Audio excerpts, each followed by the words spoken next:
খুব কষ্ট হয়, এতটাই কষ্ট হয় মনে হয় কেউ যেন ভীমের গদা নিয়ে বুকেতে বারবার আঘাত করছে।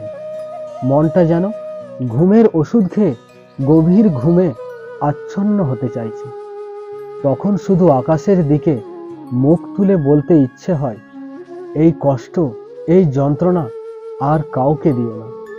যখন নিজের ভালোবাসার মানুষটাকে অন্য কারো সাথে জীবন কাটাতে দেখতে হয়, অন্য কারো সাথে ঘুরে বেড়াতে দেখতে হয়, যখন ভেবে নিতে হয় আমার মানুষটা অন্য কারো সাথে থাকছে, অন্য কারো সাথে বিছানা শেয়ার করছে, সত্যি কষ্টের।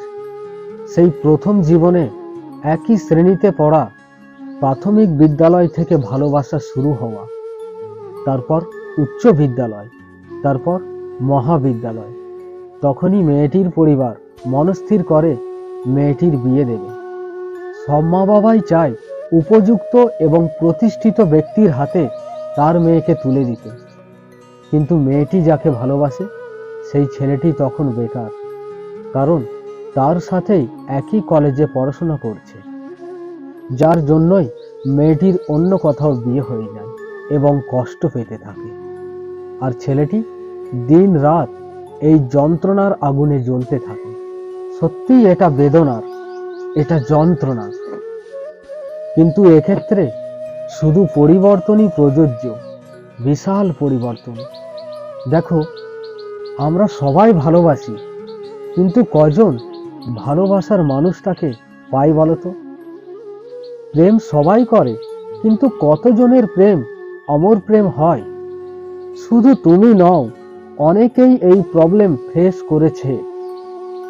তোমার এই কষ্টের মূল্য তার পরিবার বা এই সমাজ কখনোই দেবে না, বরং তোমার কষ্ট দেখে তোমার পরিবার কষ্ট পাবে, তারপর বিরক্ত হবে, তারপর ধিক্কার জানাবে। তাই নিজেকে পরিবর্তন করো। সেটা তার জন্য নয়, নিজের জন্য, তোমার পরিবারের জন্য, এবং তোমার জীবনে ভবিষ্যতে যে আসতে চলেছে, মানে তোমার যে অর্ধাঙ্গিনী হবে তার জন্য, যেন তোমাকে পেয়ে তার মনে হয় সত্যি একটা মানুষ পেয়েছি। জানো তো, পিছনের সিঁড়িটা না ত্যাগ করলে সামনের সিঁড়িটায় ওঠা যায় না। তাই নিজেকে সেই সিঁড়িটায় নিয়ে যাও যেটা দেখে তার পরিবারও অবাক হয়ে যায়। এই পৃথিবীতে সব থেকে ক্ষমতাশালী হলো সময়। সময় সবকিছু ধীরে ধীরে ঠিক করে দেবেই।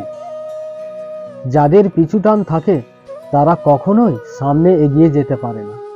তাই অতীতকে ভুলে যাবার চেষ্টা করো, শুধু বর্তমানকে গুরুত্ব দাও, যাতে তোমার ভবিষ্যৎটা সুন্দর হয়।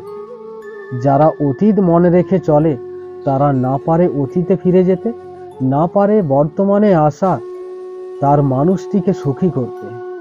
কে বলতে পারে অতীতে তুমি যা হারিয়েছ বর্তমানে সেটা পূর্ণ হয়ে যাবে না?